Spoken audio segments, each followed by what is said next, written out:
Hola a todos. Este video es complemento a los videos 2.1, 2.3 de electrostática, donde hablamos un poco de las unidades, de la constante eléctrica, y ahora entonces vamos a hacer un ejemplo ya puntual de cómo se usa la ley de Coulomb para dos cargas que están interactuando. Y el ejemplo es el siguiente. Es un ejemplo muy típico donde tenemos dos cargas. Una carga la carga Q1 está ubicada en cierta posición, la carga Q2 está ubicada en cierta posición también. Y la pregunta es, ¿qué fuerza siente cada carga considerando que las dos sienten la presencia mutua? O sea, la 1 siente que está la carga 2 y la 2 siente que está la carga 1. Es decir, que hay dos fuerzas. Una, la que llamamos F1,2, significa la fuerza que le hace la carga 1 a la carga 2. Y la fuerza 2,1 es la fuerza que le hace la carga 2 a la carga 1. Afortunadamente, como ya lo hemos dicho, esas dos fuerzas pues son la misma, solo que con sentido contrario, por la ley de acción y reacción, que es la tercera ley de Newton. En particular vamos a observar que este problema está en unidades del sistema internacional, pero CGS. Entonces tenemos unidades electrostáticas, ESU, y tenemos la distancia en centímetros, lo cual nos indica que la constante que debemos utilizar, si nos están preguntando la fuerza para la cual necesitamos la ley de Coulomb, la constante va a ser, vamos a tomar el valor que tiene en CGS, que es 1, pues con las unidades correspondientes. Entonces, lo primero que hacemos es, no es siempre necesario esto, lo hago para ilustrar. eh, Ubicamos las dos cargas en un plano para saber más o menos dónde están. La primera carga está, según lo anterior, en 3 a la derecha, 1 hacia arriba, 3 a la derecha, 1 hacia arriba. Y la segunda carga está 0 izquierda a derecha, 1 hacia abajo, ¿no? Este menos 1 significa 1 hacia abajo. Entonces, aquí está la primera carga, aquí está la segunda carga. La primera en 3, 1, la segunda en 0, menos 1. Y R1 y R2 entonces son los vectores que me referencian respecto al origen de coordenadas, que está aquí en la mitad, cada una de esas dos cargas.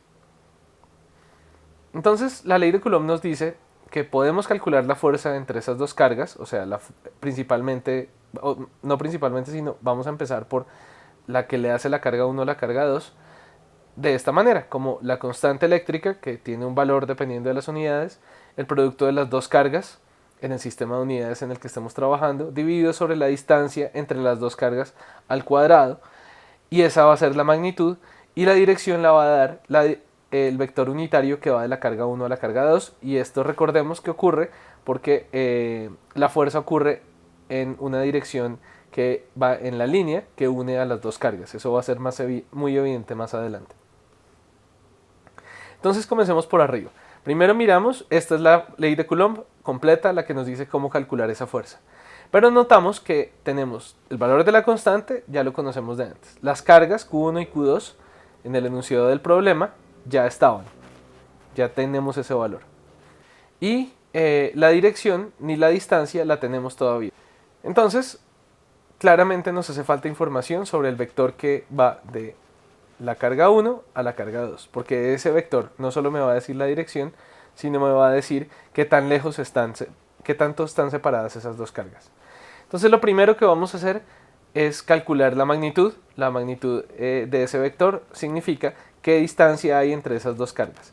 Entonces la magnitud del vector que va de 1, de la carga 1 a la carga 2, o de la ubicación de la carga 1 a la ubicación de la carga 2, y según lo que vimos hace un par de clases, ver los videos anteriores por si no es claro por qué, el vector que va de la carga 1 a la carga 2 es la resta entre el vector que ubica la carga 2 y el vector que ubica la carga 1. ¿Listo? Y la distancia es la magnitud de ese vector. Una vez tengamos esa magnitud, entonces podemos encontrar el vector unitario dividiendo el vector original, que va de 1 hacia 2, que todavía no lo tenemos, sobre su magnitud, ¿cierto? Entonces la clave de todo esto para poder solucionar este problema es encontrar ese vector que va de 1 hacia 2, ¿sí? Que es lo que tenemos aquí abajo. Ese vector, ya dijimos, es esencialmente la resta entre R2 y R1, la ubicación de la carga 2 y la ubicación de la carga 1. Recordamos del enunciado que R2 es este vector, R1 es este vector, ¿sí? Y tenemos que hacer entonces la resta para poder llegar a R12. La resta la hacemos directa, 0 menos 3 por un lado en el eje X y menos 1 en el eje Y. Teniendo cuidado con los signos, R2 menos R1 será 0 menos 3 en X, menos 1 en Y. 0 menos 3 da menos 3, menos 1 da menos 2, todo eso en centímetros. Entonces el resultado final, el vector que va de la carga 1 a la carga 2, o sea, el que me une esos dos puntos, el que me referencia esos dos puntos, es el vector menos 3, menos 2 centímetros. Eso significa gráficamente que si estoy en la carga 1 y quiero ir a la carga 2, entonces tengo que seguir las siguientes instrucciones. 3 hacia la izquierda, o sea, menos 3, y 2 hacia abajo, o sea, menos 2. ¿Sí? Y ese es el vector que me va a unir las dos cargas. No solo me va a decir la dirección, sino que también me está diciendo qué tan lejos están esas dos cargas. Recordemos que la fuerza depende mucho de qué tan separadas están esas cargas. Es ese vector que está aquí en rojo. Listo, entonces nuestro resultado anterior es este. El vector que va de la carga 1 a la carga 2 es menos 3, menos 2. La magnitud de ese vector, pues tenemos que calcularla, es este R12 sin flecha. Sin flecha significa que es la magnitud. Normalmente si una cantidad es vectorial y la vemos sin flechas porque es la magnitud. Entonces la magnitud la representamos por estas dos barras, ¿no? Que en últimas lo que me está diciendo es, míreme qué tan largo es este vector. ¿Cuál es la longitud diagonal de este vector que tengo acá? Y la longitud diagonal la calculo con Pitágoras, ¿sí? Pitágoras aplicado sobre esta diagonal, o sea, menos 3 al cuadrado más menos 2 al cuadrado. Teniendo en cuenta que menos 3 al cuadrado es 9, no menos 9, y menos 2 al cuadrado es 4, no menos 4, ¿no? Hay que tener cuidado en la calculadora, poner todos los paréntesis del caso. Y llegamos a la conclusión que R12 es igual a raíz de 13 centímetros. Vamos a recordar este raíz de 13 más adelante. Aproximadamente, si queremos saber qué tanto es aproximadamente 3.6 centímetros la distancia que hay entre las dos cargas, la distancia diagonal. ¿Sí? Listo, entonces ahora tenemos ya estos dos resultados. Tenemos el vector que va de la carga 1 a la carga 2 y tenemos además qué tan largo es. ¿Qué hacemos con esa información? Pues reunimos el otro ingrediente que nos hace falta para conocer la fuerza vectorial que existe entre las dos, que es la dirección. ¿Sí? Sin la dirección no tengo un vector, solo tengo una intensidad de la fuerza, la magnitud de la fuerza.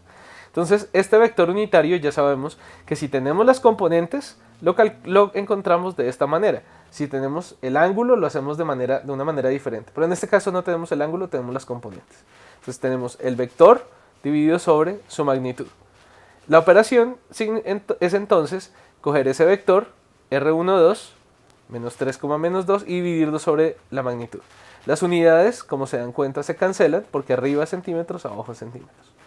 Hacemos la operación que es similar al producto por escalar, es coger cada uno de estos números y partirlo sobre o dividirlo sobre la longitud que tiene para poder obtener el vector unitario.